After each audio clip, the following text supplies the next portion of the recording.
হক রয়েছে, দাবি রয়েছে। এই জন্যই বলা হয় যে রাষ্ট্রটা সকলের। এইখানে একজন মুসলিম যেমন একটা সুযোগ সুবিধা পাবে, একজন অমুসলিমও তেমন সুযোগ সুবিধা লাভ করবে। এইটা রাষ্ট্রকে নিশ্চিত করতে হবে। এখন কথা হচ্ছে যে এইটা রাষ্ট্র যারা পরিচালনা করেন তাদের উপর নির্ভর করে। আমরা বিগত প্রায় 16-17 বছর দেখলাম একটা বিশেষ সংগঠন, বিশেষ গোষ্ঠী এই রাষ্ট্র নিজেদের সম্পত্তি মনে করে তারা দখল করেছিল। দীর্ঘ 17 বছর একচেটিয়াভাবে বিনা ভোটে, দিনের ভোট রাতে করে, ডামি নির্বাচন করে, বিভিন্ন নামের নির্বাচন দিয়ে তারা প্রহসনের নির্বাচন করে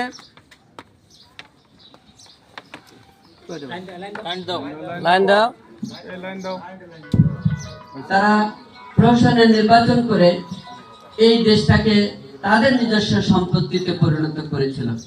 এটা সকলের রাষ্ট্র ছিল এমন বলবার কোনো সুযোগ ছিল না আমাদের কাছে। বিশেষ করে আপনাদের সনাতন ধর্মের ভাই বোনদেরকে তারা কিন্তু নিজেদের পকেটের সম্পত্তি মনে করত বরাবর। তারা মনে করত ওরা যা বলবে আপনারা তাই করতে বাধ্য, ওরা যা যা পথ দেখাবে সেই পথে আপনারা চলতে বাধ্য। এরকম ভাবে তারা দীর্ঘ 17 বছর রাষ্ট্র পরিচালনা করেছে। কিন্তু লাভটা কি হয়েছে? আমাদের এই দেশের নাগরিক হিসেবে আমি গতকালকে এবং গত পরশুদিন 2 দিন ধরে আমি প্রায় ম্যাক্সিমাম ইউনিয়ন হয়ে গেছে। আজকে শুধু ভারসোয়া তেঁতুলিয়া ঘুরলে আমার 14টা ইউনিয়ন ঘোরা শেষ হয়ে যাবে। তো এই বাকি যে 11-12টা ইউনিয়নে আমি ঘুরলাম, যত মন্দিরে গেলাম, কোথাও শুনলাম না যে এই মন্দিরে এই 10টা ইট লাগানো হয়েছে, কাজ করা হয়েছে, কি একটা আটচালা তৈরি করা হয়েছে। এরকমের কথা আমি কোনো মন্দিরের কর্তৃপক্ষের কাছে শুনিনি। আপনাদেরকে সাক্ষী মেনেও বলতে চাই, আপনারা আপনাদের এলাকা সহ অন্যান্য এলাকায় এই যে 114টা মণ্ডপে মন্দিরে পূজা হচ্ছে, এই 114 জায়গার মধ্যে অন্তত অর্ধেক জায়গায় ঘুরে আসেন, ইচ্ছা মতন ঘুরে আসেন। সেইখানে লোকজনকে জিজ্ঞেস করে আসেন যে আপনাদের মন্দিরে গত 17 বছরে সরকারের পক্ষ থেকে কি কি দান অনুদান পেয়েছেন।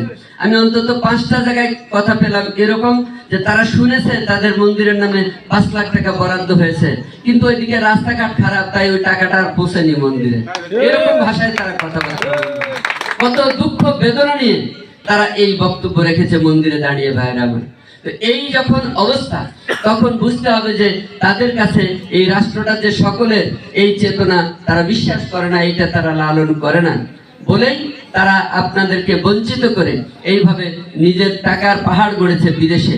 এক একজন মন্ত্রীর 480টা 500টা করে বাড়ি বিদেশে। আপনারা দেখেছেন পত্রপত্রিকায় এই ফ্যাসিস্টের বিদায়ের পরে। একটা মানুষের এত বাড়িঘর বিদেশে কি দরকার আমার বুঝে আসে না। আপনারা হিসাব মিলাতে পারবেন কিনা জানি না। যাই হোক, আমি যে কথাটা বলতে চাই যে এই বাংলাদেশের মানুষকে শহীদ রাষ্ট্রপতি জিয়াউর রহমান একটা দর্শন উপহার দিয়েছিলেন। সেই দর্শনটা কি ছিল?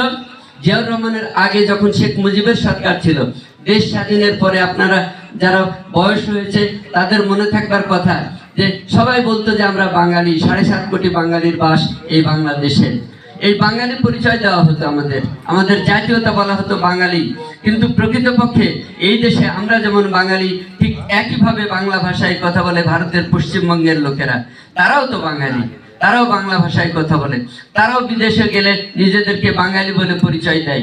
আপনিও বিদেশে গেলে নিজেদের বাঙালি বলে পরিচয় দেবেন। তাহলে কিভাবে ওই বিদেশি লোকেরা বুঝবে যে আপনি বাংলাদেশের বাঙালি না ভারতের বাঙালি?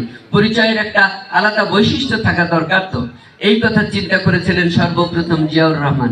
উনি বলেছিলেন যে না, বাংলাদেশ একটা স্বাধীন সার্বভৌম দেশ, এই দেশের মানুষের একটাই পরিচয় থাকবে, যে পরিচয় সারা বিশ্বের মানুষ তাদেরকে চিনবে।